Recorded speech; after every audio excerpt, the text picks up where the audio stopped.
बूढ़ी औरत की जब मृत्यु हो जाती है तो उसे यमकेतुत लेने के लिए आते हैं। यमकेतु जब बूढ़ी औरत को लेने के लिए आते हैं, वह उन यमकेतुतों से ऐसी शर्त रखती है जिसे सुनकर वे भी हैरान और परेशान हो जाते हैं। आखिर ऐसी क्या शर्त रखी थी बूढ़ी औरत जो वह ये यमकेतुत परेशान हो गए। दोस्तों, इस तरह की कहानी और वीडियो हम आपके सामने लेके आते रहते हैं। इन कहानी और वीडियो से आप सुनते हो और देखते हो तो आपको बहुत कुछ सीखने को मिलेगा, और इन्हें अपने जीवन में उतारते हो, अपने जीवन में अपनाते हो तो आपका जीवन बहुत ही अच्छा और सुखमय हो जाएगा। दोस्तों, अच्छा चरित्र और अच्छी बातें हमारे जीवन को में बहुत काम आती है, और बुरा चरित्र और बुरी बुरी आदतें हमारे जीवन को ले डूबती हैं। कहानी को पूरा सुनने के लिए वीडियो में अंत तक बने रहिए। वीडियो को लाइक कीजिए, चैनल को सब्सक्राइब कीजिए ताकि मेरा हौसला बढ़ता रहे। नमस्कार दोस्तों, स्वागत है आपका हमारे यूट्यूब पे। दोस्तों, बूढ़ी औरत होती है, वह अपने जीवन में हमेशा अच्छे और धर्म के काम किया करती रहती है। उसके पास जितनी भी सेविंग के पैसे होते हैं और जितनी भी उसे बुजुर्ग पेंशन मिलती है, वो सारे पैसों को भंडारे करने में, दान पुण्य करने में खर्च कर देती है। वह लोगों को भूखे लोगों को खाना खिलाया करती है। कई बार तो वह अपने हाथ से खाना बनाकर भूखे और गरीब लोगों को खाना खिलाया करती थी। वो इस तरह के धर्म कर्म करती रहती है। दोस्तों, हमें हमेशा अपने जीवन में धर्म कर्म, अच्छे कर्म करते रहने चाहिए। दोस्तों, हमारे मृत्यु के बाद हमारे कर्म ही हमारे आगे जाते हैं। दोस्तों, अगर कोई धर्मी है या अधर्मी है, कोई भी इंसान है, मृत्यु सभी की होती है। मृत्यु उस बुढ़िया की भी एक दिन मृत्यु हो जाती है, और जब उस बुढ़िया को यम के दूत लेने के लिए आते हैं तो वह बुढ़िया यम के दूतों से बोलती है कि भैया आप मुझे कहाँ लेके जाओगे। वो कहती है कि तुम माता जी, आपने इतने अच्छे कर्म किए, आपने भगवान का भजन किया है, आपको तो ना हम स्वर्ग में ले जाएंगे ना नर्क में ले जाएंगे, हम आपको सीधे ही हरि के धाम ले जाएंगे। यह सुनकर बुढ़िया कहती है भैया मुझे हरि के धाम तो आप ले जाना, कोई बात, जहाँ आपको मन कर मुझे वहाँ ले जाए, लेकिन मैंने अपने जीवन में स्वर्ग और नरक की जो बातें सुनी हैं, मैं उनको देखना चाहती हूँ। मुझे आप जब यहाँ से ले जा रहे तो मुझे एक बार स्वर्ग को दिखा देना, एक बार मुझे नरक को दिखा देना।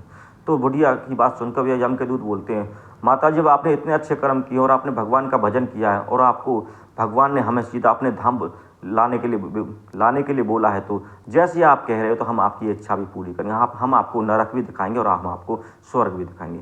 तो जब वे बुढ़िया को ले जा रहे होते, वे बुढ़िया को पहले नरक से होते हुए जाते हैं। तो नरक में जब वे लोगों को देखती है, लोग चीख रहे हैं, चिल्ला रहे हैं, रो रहे हैं, मार रहे हैं, पीट रहे हैं, एक दूसरों से लड़ाई झगड़ा कर रहे हैं और परेशान हैं, और वह रोते जीते रहते हैं। वह उन आत्माओं से कहती है, भैया आप उन आत्माओं से कहती है कि आप क्यों रो रहे हो, क्यों चिल्ला रहे हो। वह कहती है कि माता जी, हमें भूख से बिलख रहे हैं और हमें कई साल हमें खाए पिए हो गए, हमने खाना तक नहीं खाया, इसलिए भूखे।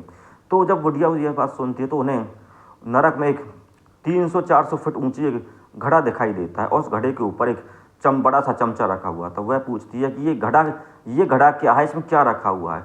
तो वह नरक की जो आत्मा होती है वह कहती है, माता जी, इसमें बहुत ही स्वादिष्ट खीर रखी हुई है।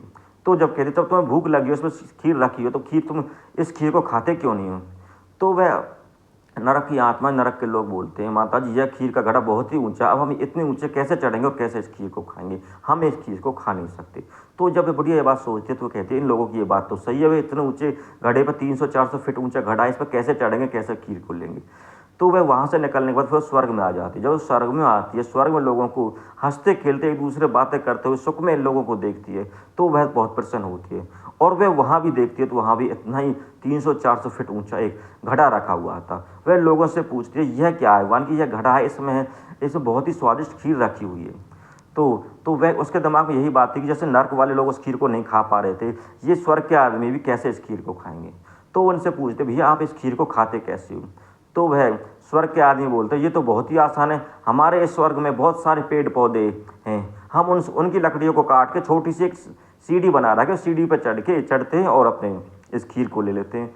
तो यह बात सुनकर वह खुश होती है। वह कहती है कि ऐसे पेड़ पौधे तो नर्क में भी, उन लोगों के दिमाग में ऐसी बात क्यों नहीं जो उन्होंने जैसे स्वर्ग के लोगों की बात कही।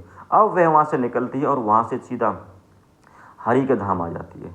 हरि के धाम आ जाती है तो हरि के धाम उसे छोड़ देते हैं, और वह हरि के धाम में रहती है और वहाँ से भजन ध्यान करते हैं। दोस्तों, इस कहानी से हम आपको यही बताना चाहते हैं कि हमारे जीवन में सुख और दुख सब हमारे हाथ में होते हैं। जैसे नरक में लोग रहते थे, उन आत्मा रहते, उनके पास भी घड़ा था और स्वर्ग के लोगों के पास भी घड़ा था। तो स्वर्ग के लोगों ने उस घड़े में से खीर खाने के लिए पेड़ों की लकड़ी काट कर एक सीढ़ी बना ली। लेकिन नरक के लोगों के दिमाग में यह बात नहीं। ऐसे ही हमारे यहाँ, हमारे समाज में, हमारे जीवन में, हमारी ज़िंदगी में इसी तरह का स्वर्ग नरक होता है। यदि हम अपने जीवन सुख शांति और कोशिश करें और कर्मों से हम अपने जीवन को स्वर्ग में बना सकते हैं, और हम आलस दिखाएंगे और एक दूसरे लड़ाई झगड़ा करेंगे, कलह करेंगे, तो अपने जीवन को नरक के समान बना लेंगे। बहुत से लोग, बहुत से परिवार में लोग सुख शांति से नहीं रहते हुए एक दूसरे जलन करते रहते हैं, काम की होड़ करते रहते हैं और एक दूसरे से जलते रहते हैं, लड़ाई झगड़ा करते रहते हैं, शराब वगैरह पीते, गंदे काम करते हुए अपने जीवन को नरक के समान बना लेते हैं। उसी समाज में कुछ ऐसे लोग होते हैं जो अपना पढ़ाई लिखाई करते हैं, मेहनत करके अपना अच्छा मुकाम हासिल करते हैं, अच्छी नौकरी हासिल कर लेते हैं, अच्छा बिजनेस सेटअप कर लेते हैं और अपने परिवार में हंसी खुशी प्यार से रहते हैं, तो वे अपने जीवन को बहुत अच्छा और स्वर्ग बना लेते हैं। हमें अपने समाज में, हमें अपने परिवार में, हमें छोटों से प्यार करना चाहिए, बड़ों की इज्जत करनी चाहिए और सभी से मिलजुल कर रहना चाहिए, तो हमारा जीवन स्वर्ग के समान सुंदर हो सकता है। यदि हम अपने जीवन में एक दूसरे से लड़ते झगड़ते रहेंगे और गंदी आदतों को अपनाते रहेंगे और एक दूसरे से होड़ करते रहेंगे और अपने जीवन में आलस को अपनाएंगे, तो हम अपने जीवन में कुछ नहीं कर सकते, अपने जीवन को नरक के समान बना लेंगे। तो इस कहानी से हमें यही शिक्षा मिलती है कि दोनों चीज़, स्वर्ग, इतना बड़ा घड़ा स्वर्ग के लोगों के पास भी था, उतना ही बड़ा नरक के लोगों के पास भी था। लेकिन नरक के लोग भूख प्यास से व्याकुल हो रहे थे और वहीं स्वर्ग के लोगों ने पेड़ों को काट कर सीढ़ी बना ली थी, उसी सीढ़ी से अपना भूख प्यास मिटा रहे थे और हंसी खुशी रहे थे। ऐसे ही हमें अपने जीवन में, अपने समाज में अच्छी अच्छी बातों को अपनाकर अपने जीवन को स्वर्ग जैसा सुंदर बना लेना चाहिए और बुरी आदतों को छोड़ देना चाहिए, जिससे कि हमारा जीवन खराब हो सकता है। दोस्तों, हमें हमेशा अच्छी अच्छी बातों को अपनाना चाहिए। मैं आपसे यही कहूँगा कि हमें अपने जीवन में हमेशा मेहनत करनी चाहिए, अच्छे कर्म करने चाहिए। कर्मों से ही हम अपने जीवन को बदल सकते हैं और हमें बुरी आदतों को छोड़ देना चाहिए। दोस्तों, कैसी लगी आपको हमारी ये वीडियो, हमें कमेंट करके जरूर बताइएगा। धन्यवाद।